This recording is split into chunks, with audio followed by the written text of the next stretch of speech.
Sir ये brain tumour होते हैं, लंग कैंसर होता है, वैसे लिवर के कैंसर्स की मात्रा कम है या?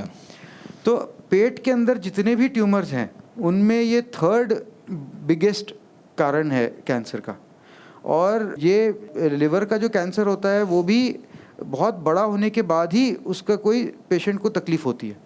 तो जनरली ऑलमोस्ट 70% पेशेंट्स में जब वो डॉक्टर के पास आते हैं तो बहुत बड़े साइज़ का ट्यूमर हो जाता है, और कई पेशेंट्स में तो ट्रीटमेंट नहीं हो पाता है, इस स्टेज पे आते हैं।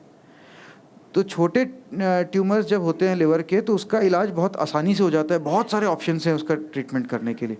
और जैसे नॉर्मल कीमोथेरेपी हो, रेडियोथेरेपी होती है, उस प्रकार से भी नहीं है, साइड इफ़ेक्ट्स के बिना काफ़ी अच्छा ट्रीटमेंट हो जाता है। कोई थोड़े से बड़े जो ट्यूमर्स हैं वो भी लिवर सिरोसिस वाले पेशेंट में अगर हो जाए तो उनमें ट्रांसप्लांट भी करते हैं।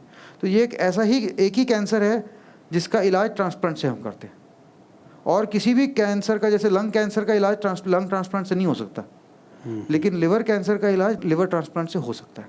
क्या बात है। लेकिन बहुत बड़ा नहीं होना चाहिए। अच्छा। 6-7 सेंटीमीटर से ज़्यादा बड़ा नहीं होना चाहिए। ये कैंसर का कद बोलते हो आप? हाँ।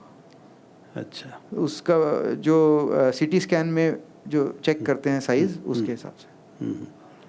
कम होता हो तो हाँ, पूरा लिवर बदलने से। हाँ, यदि कैंसर ज़्यादा हो तब फिर अगर ट्रांसप्लांट कर भी दें तो वापस आने का चांस होता है। अच्छा। इसीलिए नहीं करते। और अगर बहुत छोटा है, 2 सेंटीमीटर का है, 3 सेंटीमीटर का है, तब तो फिर ट्रांसप्लांट की भी ज़रूरत नहीं है। देखो, छोटा हो या मोटा हो, लेकिन लिवर में ही हो, हाँ, और लिवर पूरा निकाल के पूरा बदल दिया, फिर भी दोबारा होने का चांसेस कैसे हो सकता है?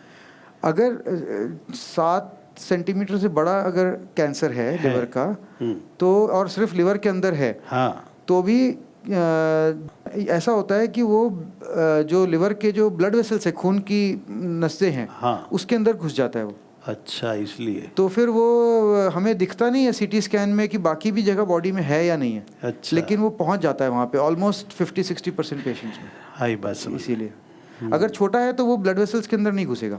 अच्छा।